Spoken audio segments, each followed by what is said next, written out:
Capítulo cuarto. Los cuatro métodos religiosos básicos. La necesidad de métodos religiosos.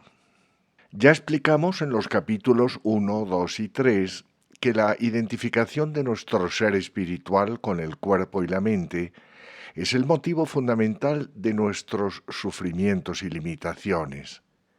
Vimos también que, a causa de esta identificación, experimentamos las excitaciones causadas por el dolor y el placer y somos, en cambio, prácticamente ciegos al estado de gozo o conciencia divina.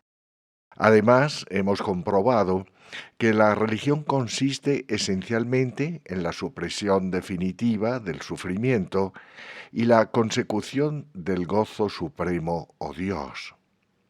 Cuando el agua se encuentra agitada, el sol no puede reflejarse nítidamente sobre su superficie. Asimismo, debido a las olas de la inquietud causadas por la identificación del alma con los cambiantes estados de la mente y del cuerpo, no nos es posible comprender la verdadera y gozosa naturaleza de nuestro ser espiritual, el cual es un reflejo del espíritu universal. Así como las aguas inquietas distorsionan la imagen del sol, así también cuando la mente se encuentra agitada a causa de la identificación, se distorsiona la verdadera naturaleza eternamente gozosa de nuestro ser interior. El propósito de este capítulo es exponer los métodos básicos más fáciles, racionales y prácticos para liberar al siempre gozoso ser espiritual de su funesta ligadura e identificación con los estados mentales y corporales transitorios, permitiéndole así acabar definitivamente con el dolor y alcanzar el gozo supremo, lo cual constituye la esencia misma de la religión. Los métodos fundamentales que se considerarán aquí son métodos religiosos e implican actos religiosos, ya que sólo a través de ellos le es posible al ser espiritual desligarse de su identificación con el cuerpo y la mente, liberarse consecuentemente del sufrimiento y alcanzar el gozo eterno, es decir, a Dios, el Hijo de Dios y el Hijo del Hombre. Cuando Cristo se llamó a sí mismo Hijo de Dios, se estaba refiriendo al Espíritu universal que moraba en su interior. En San Juan 10:36, Jesús habla de sí mismo como aquel a quien el Padre ha santificado y enviado al mundo. Ha dicho, yo soy Hijo de Dios. En otras ocasiones, en cambio, cuando Cristo empleó otro nombre, el de Hijo del Hombre, se refería al cuerpo físico, a la criatura humana, al ser de carne y hueso nacido de otro cuerpo humano.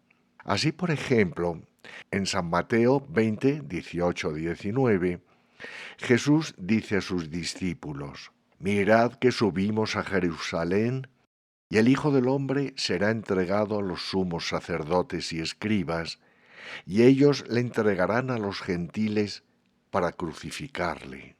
En San Juan 3, 5 y 6, Cristo declara, el que no nazca de agua, la oceánica vibración de Om o Amén, el Espíritu Santo, la invisible fuerza que sostiene la creación, o Dios en su aspecto inmanente como creador, y de espíritu, no puede entrar en el reino de Dios. Lo nacido de la carne es carne, lo nacido del espíritu es espíritu. Estas palabras significan que a menos que trascendamos el cuerpo y nos percibamos como espíritu, no podremos entrar en el reino o estado del espíritu universal. Este mismo pensamiento se refleja en los siguientes versículos sánscritos de las escrituras hindúes. Si puedes trascender el cuerpo y percibir tu ser como espíritu, serás eternamente bienaventurado y te liberarás de todo sufrimiento. Existen 4 métodos religiosos básicos universales cuya diaria aplicación en la vida conduce finalmente a la liberación del ser espiritual con respecto a las ataduras de sus vehículos mental y físico. Toda práctica religiosa que haya sido alguna vez prescrita por cualquier santo, sabio o profeta puede ser clasificada bajo uno de estos 4 métodos. El origen del sectarismo. Las diversas prácticas religiosas suelen ser establecidas por los profetas en forma de doctrinas.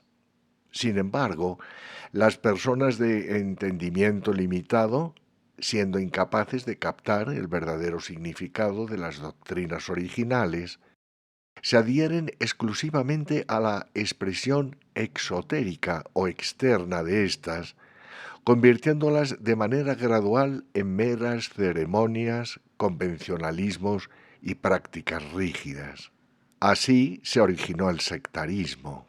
La regla de abstenerse de trabajar el sábado, por ejemplo, fue erróneamente interpretada en los tiempos bíblicos como la obligación de evitar cualquier labor, incluso la implicada en un acto religioso.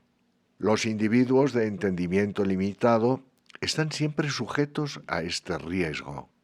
Es menester recordar que no fuimos creados para el sábado, sino que el sábado fue hecho para nosotros. No hemos sido creados para las reglas, sino que las reglas han sido creadas para nosotros. Estas varían de acuerdo con nuestros propios cambios. Así pues, hemos de adherirnos a la esencia de las reglas en lugar de aferrarnos dogmáticamente a su expresión externa. Mucha gente identifica el cambio de hábitos y ceremonias con cambiar de una religión a otra. No obstante, aun cuando la mayoría de los seres humanos no lo comprende así, el significado más profundo de todas las doctrinas de los más diversos profetas es esencialmente el mismo. En el caso de quienes están dotados de una elevada capacidad intelectual, existe, por otra parte, un riesgo de igual magnitud. Tales individuos procuran captar la verdad suprema exclusivamente a través del ejercicio del intelecto, sin comprender que sólo puede conocerse mediante la percepción interior, la cual implica algo más que una mera comprensión. Nos sería imposible apreciar intelectualmente la dulzura del azúcar, por ejemplo, si no la hubiésemos gustado jamás. Asimismo, el conocimiento religioso surge de las profundidades de nuestra propia experiencia espiritual. Este es un hecho que solemos olvidar cuando nos esforzamos por aprender algo sobre Dios, los dogmas religiosos y los códigos éticos. En verdad, muy raramente procuramos conocer estas realidades a través de nuestra experiencia religiosa interior. Es lamentable que personas de gran capacidad intelectual, personas que usan exitosamente su razón en el descubrimiento de las profundas verdades de las ciencias naturales o en otros campos del conocimiento, pretendan captar también las más elevadas verdades religiosas y morales a través del intelecto solamente.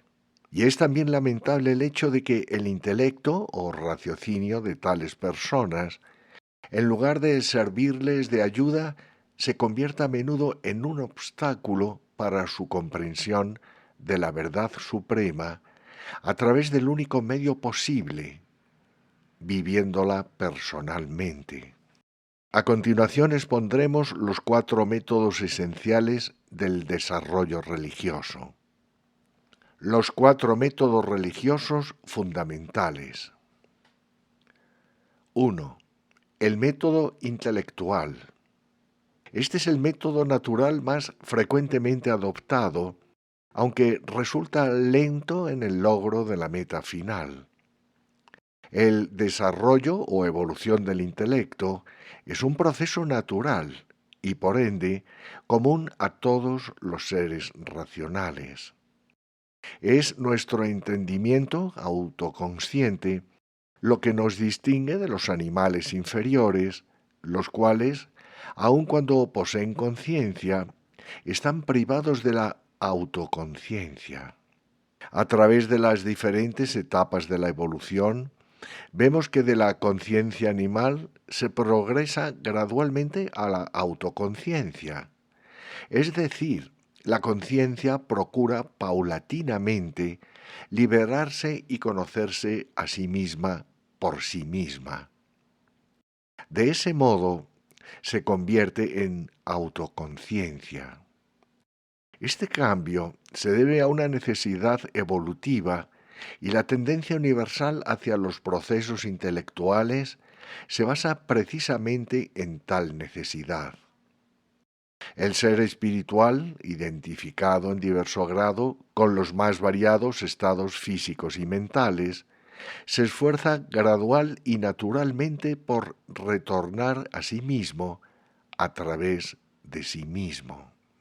El desarrollo de los procesos cognoscitivos conscientes constituye uno de los métodos a través de los cuales el ser espiritual procura elevarse más allá de las limitaciones del cuerpo y de la mente. El esfuerzo del ser espiritual por retornar a sí mismo, a su perdida condición, a través del desarrollo de los procesos intelectivos, es un fenómeno natural. Este es el proceso ordinario seguido por el mundo. El espíritu universal se expresa en diferentes grados de desarrollo, desde el más bajo hasta el más elevado. En las piedras y en la tierra, por ejemplo, no existe vida ni conciencia alguna en la forma en que solemos concebir éstas. En los árboles existe un crecimiento vegetativo, una cierta vitalidad, mas no una vida libre ni un pensar consciente. Los animales están dotados tanto de vida como de conciencia de la vida.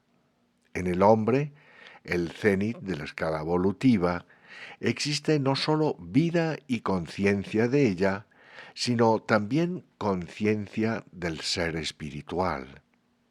Así pues, es natural para el hombre el desarrollarse mediante el uso del pensamiento y la razón, el estudio intelectual, la investigación científica y el laborioso análisis de las causas y efectos que percibe en el mundo natural. Cuanto más profundice un individuo en los procesos del pensamiento, con mayor razón se podrá decir de él que está utilizando el método, a través del cual ha llegado a convertirse en lo que es en el curso de la evolución natural. Es decir, el método mediante el que la conciencia se transforma en conciencia del ser y más se estará aproximando, consciente o inconscientemente, al ser interior, pues con el pensamiento nos elevamos más allá del cuerpo. Al seguir deliberadamente este método, los resultados serán seguros. Entrenar el intelecto a través del estudio con el objeto de dominar un determinado campo del conocimiento expande en cierto grado la conciencia del ser. Sin embargo, dicho procedimiento no es tan efectivo para alcanzar esa meta como aquel proceso intelectivo cuyo único propósito consiste en trascender el cuerpo y captar la verdad. En la India, el método intelectual en su forma más elevada se denomina Jnana Yoga y consiste en la consecución de la verdadera sabiduría a través del recogimiento interior y del ejercicio del discernimiento, como por ejemplo recordándose constantemente, no soy el cuerpo.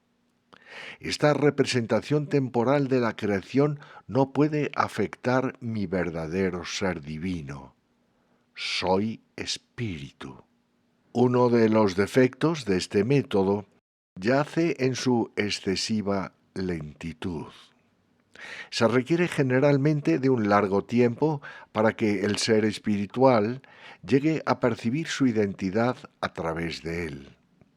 Aun cuando mediante este método el ser espiritual comienza a adquirir conciencia de sí mismo, no por ello deja de permanecer simultáneamente ligado a toda una serie de pensamientos y estados mentales temporales con los cuales no tiene relación alguna. El gozo espiritual yace más allá de todo pensamiento y de toda sensación corporal, aunque, una vez alcanzado, inunda también la mente y el cuerpo. 2. El método de la devoción. Este método consiste en procurar concentrar toda nuestra atención en un solo objeto del pensamiento, en lugar de dispersarla en una variedad de ideas y temas, como sucede en el caso del método intelectual. Todo tipo de adoración y oración, en cuya práctica se debería eliminar cualquier pensamiento relacionado con objetos mundanos, se incluye dentro de este método. El ser espiritual debe fijar su atención con profundidad y reverencia en aquello que haya elegido como objeto de su concentración, sea éste la idea de un Dios personal o de una omnipresencia impersonal. El punto más importante es que el devoto se concentre al máximo de su capacidad en un solo pensamiento espiritual.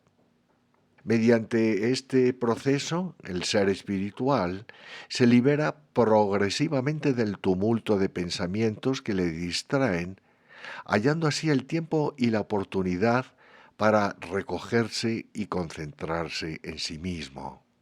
Cuando oramos con verdadero fervor, nos desligamos de toda sensación física y desechamos de nuestra mente todo pensamiento que trate de acaparar nuestra atención. Cuanto más profunda sea nuestra oración, más intensa será la satisfacción que hallaremos en ella. Esto constituye un índice mediante el cual podemos juzgar en qué grado nos hemos aproximado al Dios gozo. A medida que aprendamos a desentendernos de nuestras sensaciones físicas y a controlar nuestros pensamientos errantes, comprobaremos la superioridad de este método sobre el anterior. Sin embargo, este método presenta también determinados defectos y dificultades. Debido al arcaico y profundamente arraigado hábito que mueve al ser espiritual a mantenerse apegado y esclavizado al cuerpo, nuestro verdadero ser suele luchar en vano por retirar su atención de la esfera de las sensaciones físicas y mentales.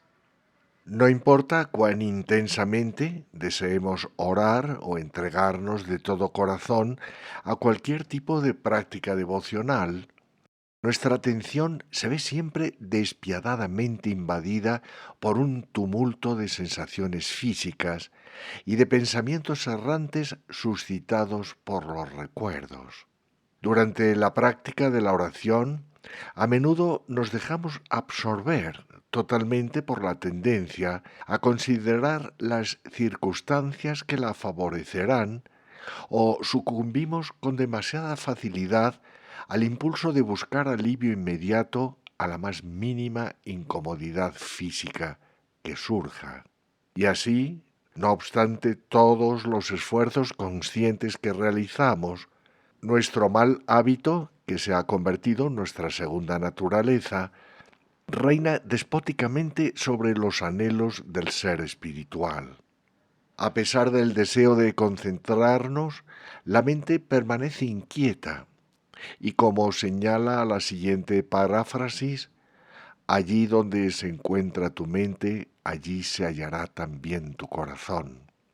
Las escrituras sagradas nos enseñan que debemos orar a Dios con todo el corazón.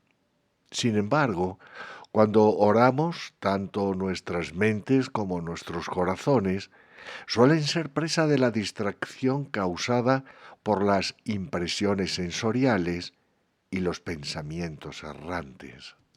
3. El método de la meditación. Tanto el presente método como el que expondremos a continuación de este son estrictamente científicos. Implican un sistema práctico de entrenamiento y han sido prescritos por grandes sabios que percibieron la verdad en sus propias vidas. Yo mismo los aprendí de uno de esos sabios. Una vez que nos hemos familiarizado con estos métodos en forma apropiada, son de fácil aplicación. Nada hay en ellos de misterioso o de potencialmente nocivo. Su contenido es universalmente válido. El conocimiento que se experimenta en la práctica constituye la mejor prueba de su validez y utilidad pragmática. Al ejercitarnos regularmente en los procesos de la meditación hasta convertirlos en un hábito, podemos entrar a voluntad en un estado de sueño consciente. Por lo general, experimentamos este agradable y sereno estado en los instantes previos a caer en el sueño profundo, en el umbral de la inconsciencia, así como también en esos momentos inmediatamente posteriores al sueño en que vamos retornando a la conciencia de vigilia. En el estado de sueño consciente, nos encontramos libres de todo pensamiento y de toda sensación corporal externa. Nuestro ser espiritual tiene entonces la oportunidad de recogerse en sí mismo, alcanzando así ocasionalmente el estado de gozo, según sea la profundidad y frecuencia con que se practique la meditación. En ese estado nos desentendemos y liberamos temporalmente de todas las perturbaciones físicas y mentales que distraen la atención del ser. Tal como sucede en el sueño, durante el proceso de la meditación, los nervios sensitivos se aquietan, lo cual conduce al control de los órganos sensoriales. Dicho estado, sin embargo, constituye sólo el primer paso que conduce a la verdadera meditación. En el sueño consciente aprendemos a controlar solamente los órganos externos o sensoriales. La única diferencia con el sueño corriente es que en este último los órganos sensoriales son controlados de forma automática, mientras que en la meditación tal control se realiza de manera voluntaria. No obstante, en esta primera etapa de la meditación, el ser espiritual es aún vulnerable a las distracciones causadas por los órganos internos o involuntarios, es decir, los pulmones, el corazón y otras partes del cuerpo que erradamente suponemos que yacen fuera de nuestro control. Muy pocos saben cómo relajar sus órganos internos, proceso conocido por los grandes santos y sabios. A causa de que consideramos tales órganos como fuera de nuestro control, los fatigamos indebidamente hasta que se detienen de modo repentino. Tal detención de sus funciones se denomina muerte o gran sueño. Por lo tanto, debemos buscar algún método mejor, pues mientras al ser espiritual no le sea posible desconectarse a voluntad de todas las sensaciones corporales, incluidas las procedentes de las vísceras, las cuales constituyen los impulsos que darán origen a los pensamientos, mientras permanezca vulnerable a tales distracciones, él no podrá abrigar esperanza alguna de alcanzar el verdadero control, así como tampoco de disfrutar de la ocasión de conocerse a sí mismo. El método científico o yoga. San Pablo afirmó: muero diariamente. Con esto quiso decir que dominaba el proceso de controlar los órganos internos y era capaz así de liberar voluntariamente su ser espiritual, tanto del cuerpo como de la mente. Experiencia esta que el hombre corriente, desprovisto de entrenamiento adecuado, conoce sólo en el momento de la muerte. Ahora bien, a través de un sistema de entrenamiento práctico y regular, en el presente método científico, es posible experimentar que nuestro ser está separado del cuerpo, pero sin que se presente el fenómeno de la muerte. A continuación, ofreceré solo una idea general de este proceso, así como también de la teoría científica en la cual se basa. Lo que describiré aquí es producto de mi propia experiencia y declaro que es posible comprobar su validez universal. Puedo afirmar además con absoluta certeza que el supremo gozo, el cual constituye nuestra meta más elevada, se experimenta en un grado intenso mediante la práctica de este método. La citada práctica en sí produce una profunda felicidad, una dicha mucho más intensa. Me atrevería a decir que el mayor placer de los sentidos o la mente pudiesen aportarnos jamás. No pretendo presentar prueba alguna de esta verdad, como no sea la comprobación de ella a través de la experiencia personal de cada uno. Cuanto más se practique este método con paciencia y regularidad, más intensa y duraderamente nos sentiremos afianzados en el estado de gozo supremo. Aun cuando a lo largo del tiempo, debido a la obstinación de los malos hábitos, la conciencia de la existencia corporal, con todos los recuerdos que ella implica, reviva de vez en cuando e intente perturbar esa serenidad, puede garantizarse que todo aquel que practique este método en forma regular, por periodos prolongados, finalmente se encontrará en un elevado estado de gozo más allá del plano mental.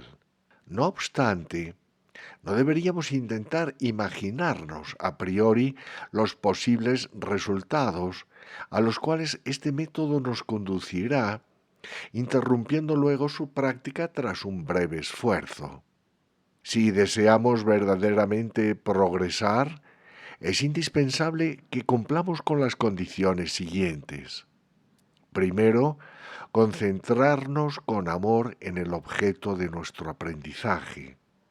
Segundo, contar con el deseo de aprender y con un sincero espíritu de investigación.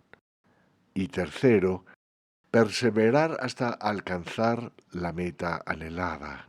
Si solo recorremos la mitad del camino para detenernos luego al cabo de un breve periodo de práctica, no disfrutaremos de los resultados.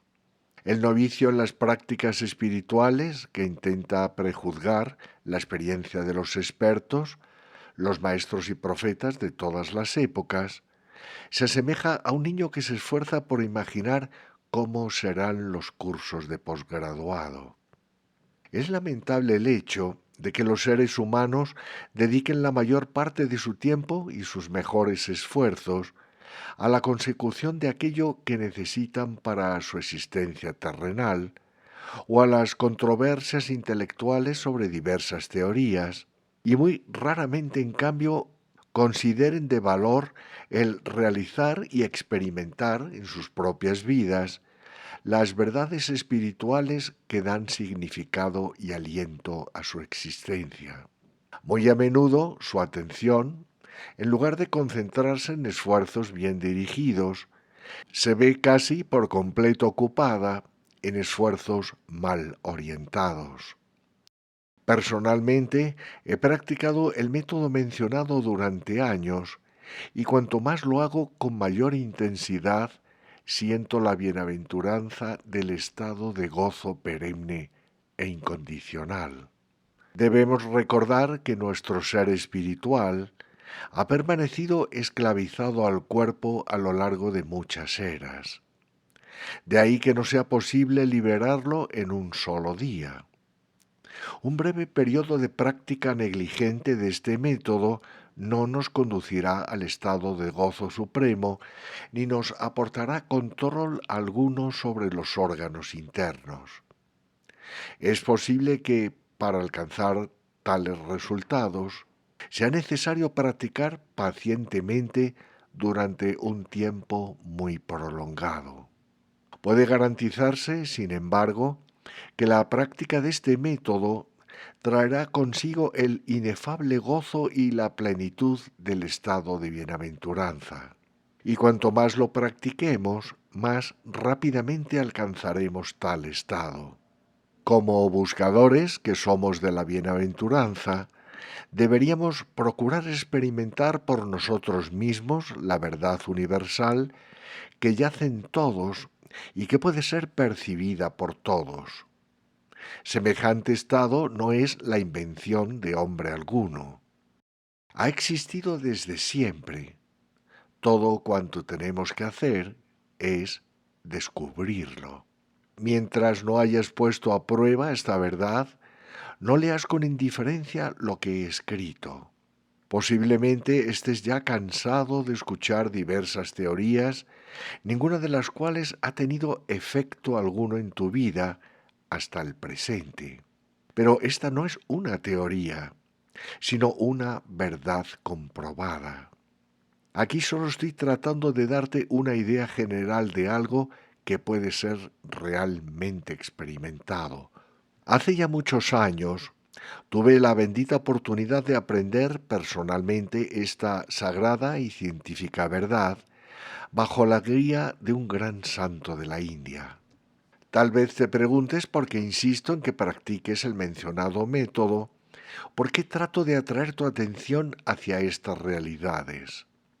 ¿Me mueve acaso algún interés egoísta? Mi respuesta es afirmativa. Deseo hacerte llegar esta verdad con la esperanza de disfrutar, a mi vez, del intenso gozo de haberte ayudado a hallar tu felicidad en la práctica y entendimiento de ella. Explicación fisiológica del método científico. A continuación deberemos internarnos un poco en la fisiología con el fin de que podamos comprender el presente método, al menos desde un punto de vista general. Me referiré a la función de los centros principales y a la corriente eléctrica que fluye desde el cerebro, a través de tales centros, hacia los órganos externos, sensoriales e internos, y que mantiene a los citados órganos vibrantes de vida en todo momento. Existen 6 centros principales a través de los cuales la corriente pránica, corriente vital o electricidad vital, fluye desde el cerebro a todo el sistema nervioso. Tales centros son el centro vulvar, el centro cervical, el centro dorsal, el centro lumbar, el centro sacro y el centro cosígeo. El cerebro es el supremo generador eléctrico, es decir, el centro más elevado. Todos los demás centros se encuentran conectados entre sí y operan bajo la influencia del primero, es decir, de las células cerebrales. Estas últimas emiten descargas de corriente vital o eléctrica a través de los diversos centros, los cuales a su vez distribuyen las descargas de energía a los diferentes nervios eferentes y aferentes. Estos conducen, respectivamente, los impulsos motores y las sensaciones del tacto, la vista, etc. Es en este flujo eléctrico proveniente del cerebro donde yace la vida misma del organismo, tanto de sus órganos internos como externos, y es también a través de este medio eléctrico como llegan al cerebro todas las informaciones sensoriales que despiertan reacciones intelectivas.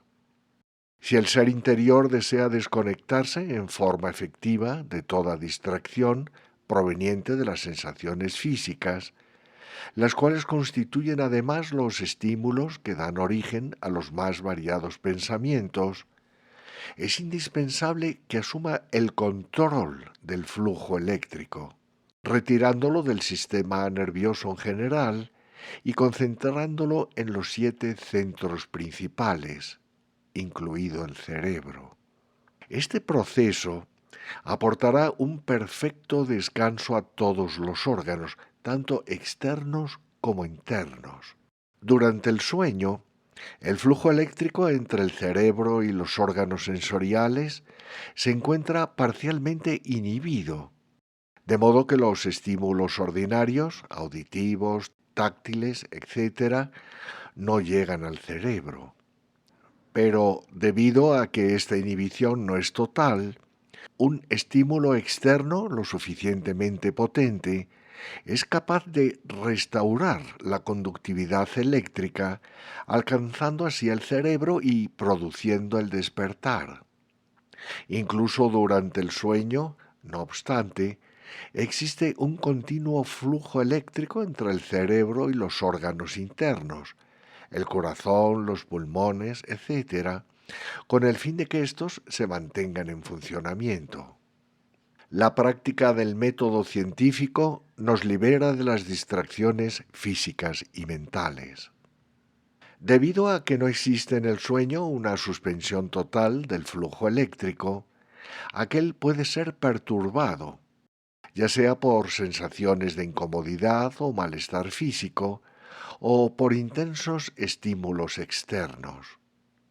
Mediante un sistema científico, el cual no podemos describir aquí en detalle, es posible controlar simultáneamente tanto los órganos internos como externos en una forma perfecta. Este es el resultado final de la práctica. Sin embargo, es posible que se requieran muchos años para alcanzar dicho control perfecto. Al igual que después del sueño, el cual supone descanso, los órganos externos adquieren nuevo vigor. Así también los órganos internos experimentan una notable revitalización tras el reposo producido por este método científico, y con el consecuente aumento de la capacidad funcional de tales órganos, la duración de la vida humana se prolonga. El hecho de disponernos a dormir no nos hace albergar temor alguno de que nuestros órganos sensoriales permanezcan temporalmente inertes. De igual modo, tampoco debemos temer la práctica de la muerte consciente, es decir, el proporcionar reposo a los órganos internos. Cuando lo logremos, seremos capaces de controlar la muerte. Cuando consideremos que este vehículo corporal ha perdido eficacia y se encuentra en mal estado, podremos abandonarlo a voluntad. El último enemigo en ser destruido será la muerte. El siguiente ejemplo nos servirá para ilustrar el proceso mencionado.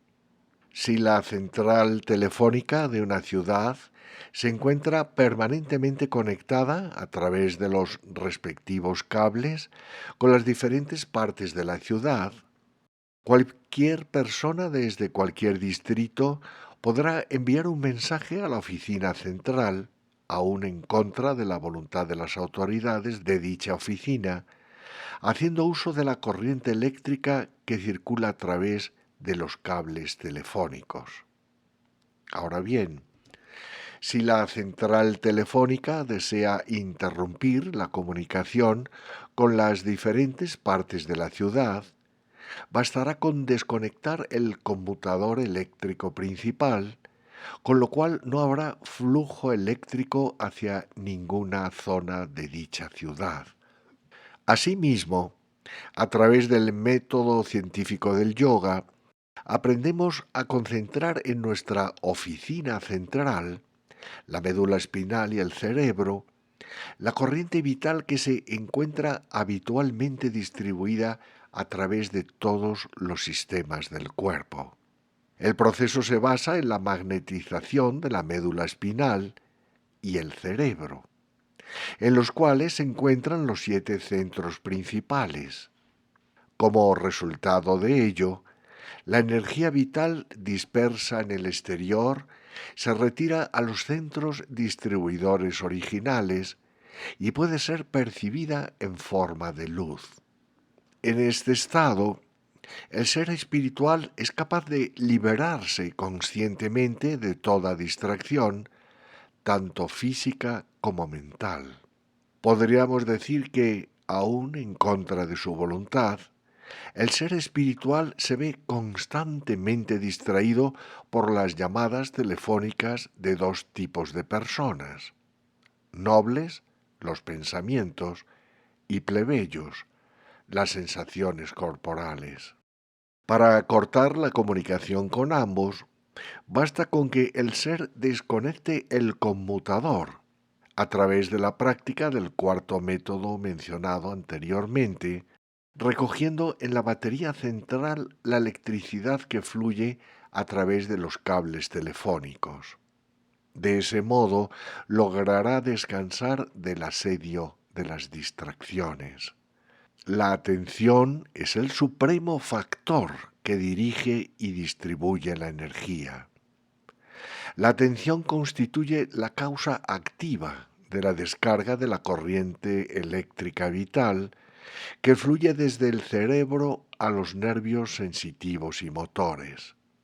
Así, por ejemplo, para ahuyentar una importuna mosca, empleamos el poder de la atención con el fin de producir la descarga de una corriente eléctrica que, viajando a través de los nervios motores, provocará el movimiento apropiado de la mano. Este ejemplo nos da una idea del poder mediante el cual es posible controlar el flujo eléctrico del cuerpo y regresarlo hacia el interior, hacia los 7 centros principales. Es a estos 7 centros cerebroespinales de naturaleza astral, semejante a estrellas, y a su misterio, a los cuales se refiere la Biblia en su libro del Apocalipsis, abriendo las puertas ocultas de los 7 centros y ascendiendo a través de ellos. San Juan alcanzó el verdadero conocimiento de su propio ser como espíritu. Escribe, pues, lo que has visto, el misterio de las 7 estrellas. La práctica continua del método científico conduce al gozo supremo o Dios. Para concluir, describiremos aquí la naturaleza de los estados que se presentan cuando se controla completamente el flujo eléctrico. Al comienzo, en el proceso de magnetización de la espina dorsal, se experimenta una sensación sumamente agradable. A continuación, a través de la práctica prolongada, se alcanza un estado de gozo consciente, el cual contrarresta toda excitación producida por la conciencia corporal. Este bienaventurado estado ha sido descrito como nuestra meta universal y nuestra suprema necesidad, ya que en él nos encontramos realmente conscientes de Dios o del gozo supremo y experimentamos la expansión de nuestro verdadero ser. Cuanto más frecuentemente disfrutemos de este estado, mayor será el grado en el cual nuestra mezquina individualidad se irá disolviendo. Más rápidamente nos aproximaremos al estado de universalidad y más íntima y directa será nuestra comunión con Dios. La religión no es sino la fusión de nuestra individualidad en la universalidad. Así pues, al percibir este estado de gozo, ascendemos los peldaños de la religión. emergiendo de la nociva atmósfera de los sentidos y de los pensamientos errantes, nos adentramos en una esfera de bienaventuranza celestial. A través de este proceso aprendemos una verdad universalmente válida. Cuando mediante la práctica constante la conciencia de este estado de gozo del ser espiritual se vuelve real, descubrimos que el bienaventurado Dios se encuentra siempre presente en nosotros. Eso nos permite desempeñar mejor nuestros deberes y que, en lugar de concentrarnos en la conciencia egoísta del placer o del sufrimiento que acompaña nuestras tareas, fijemos más bien la atención en la tarea en sí. Entonces podemos resolver el misterio de la existencia y dar un verdadero significado a nuestra vida. En las enseñanzas de todas las religiones, el cristianismo, el islamismo, el hinduismo, etc., siempre se enfatiza una verdad. Mientras el hombre no se conozca a sí mismo como espíritu, la fuente misma de la bienaventuranza, se verá limitado por los conceptos mortales y sujeto a las inexorables leyes de la naturaleza. Solo el conocimiento de su verdadero ser le aportará la libertad eterna. Podemos conocer a Dios solamente conociéndonos a nosotros mismos, ya que nuestra verdadera naturaleza es semejante a la de Él. El hombre ha sido creado a imagen de Dios. A través del estudio y de la práctica perseverante de los métodos aquí señalados, te será posible percibir a Dios y reconocerte a ti mismo como bienaventurado espíritu. Los métodos indicados en este libro incluyen todos los medios esenciales imaginables para alcanzar el conocimiento de Dios. Sin embargo, no se ha tomado aquí en consideración ninguna de las miles de reglas y prácticas convencionales instituidas por las así llamadas diversas religiones, pues algunas de aquellas se relacionan con las diferencias entre las mentalidades individuales y por lo tanto, aun cuando son necesarias, resultan de menor importancia. A su vez, hay otras que aparecen en el curso de la práctica de los métodos ya señalados, por lo cual no requieren ser discutidas con mayor extensión en este reducido espacio. El método científico opera directamente sobre la energía vital. La superioridad del método presentado aquí yace en el hecho de que éste opera con el preciso factor que nos ata a nuestra limitada individualidad, esto es, la energía vital. En lugar de dirigirse hacia el interior y fundirse en la expansiva energía consciente de nuestro verdadero ser, la energía vital se vuelca habitualmente hacia el exterior, manteniendo al cuerpo y a la mente en constante movimiento y perturbando al ser espiritual tanto a través de sensaciones físicas como de pensamientos errantes. Debido a que la fuerza vital fluye hacia el exterior, las sensaciones y pensamientos distorsionan y perturban la serena imagen del ser interior o alma. El método aquí señalado nos enseña a invertir el flujo de la energía vital, dirigiéndolo hacia el interior. Así pues, este es un método tanto directo como inmediato. Nos conduce directamente a la conciencia del ser, el bienaventurado Dios, sin necesidad de la ayuda de factor intermediario alguno. Este método permite controlar y dirigir el flujo de la energía vital mediante el control y la regulación de una manifestación conocida de tal energía, la cual está directamente relacionada con ella. Los demás métodos recurren a la ayuda del intelecto o de los procesos intelectivos para controlar la fuerza vital y despertar la conciencia del ser espiritual, tanto en su aspecto de gozo como en cualquier otro de sus aspectos.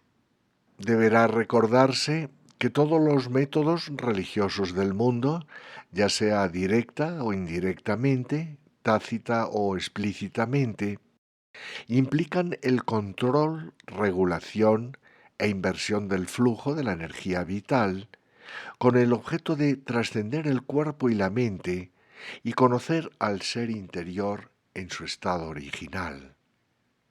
El cuarto método controla directamente la energía vital mediante la energía vital misma, mientras que los demás métodos lo hacen indirectamente, a través de algún proceso intermediario: el pensamiento, la oración, las buenas obras, la adoración o el sueño consciente. La presencia de la vida en el hombre significa su existencia física, y la ausencia de ella implica la muerte. De ahí que el método que enseña al poder responsable de la vida a controlarse a sí mismo sea necesariamente el mejor. Los sabios de las más diversas épocas y regiones han enseñado diferentes sistemas religiosos de acuerdo con la mentalidad y condiciones de las personas entre las cuales vivieron y predicaron. Algunos de ellos han acentuado el valor de la oración, otros han enfatizado el sentimiento, las buenas obras, el amor, el raciocinio y el pensamiento o la meditación. No obstante, los motivos que los animaban han sido siempre los mismos. Todos ellos destacaron la necesidad de trascender la conciencia corporal, invirtiendo el flujo de la energía vital y dirigiéndolo hacia el interior, y señalaron que el ser espiritual debería percibirse en un estado de serenidad, al igual que la imagen del sol se refleja nítidamente en la superficie de un lago en calma. Es decir, el propósito de todas sus indicaciones coincide con aquello que el cuarto método enseña en forma directa, sin la ayuda de agente intermediario alguno. Debería también resaltarse el hecho de que la práctica de este método no se contrapone con el cultivo del intelecto, el desarrollo de las condiciones físicas o el ejercicio de una activa y útil vida social, es decir, una vida dirigida por los más elevados sentimientos y motivaciones, dedicada a obras filantrópicas. En verdad, todo ser humano debería someterse a un entrenamiento múltiple en todos los campos. Esto constituiría una positiva ayuda en lugar de un obstáculo en la práctica del citado método. La única condición imprescindible es no perder jamás de vista la meta. Si se cumple con esta condición, todas nuestras acciones y esfuerzos nos aportarán siempre beneficios. El punto fundamental en este proceso es comprender claramente el misterio de la energía vital, la cual mantiene vibrante de vida el organismo físico del ser humano.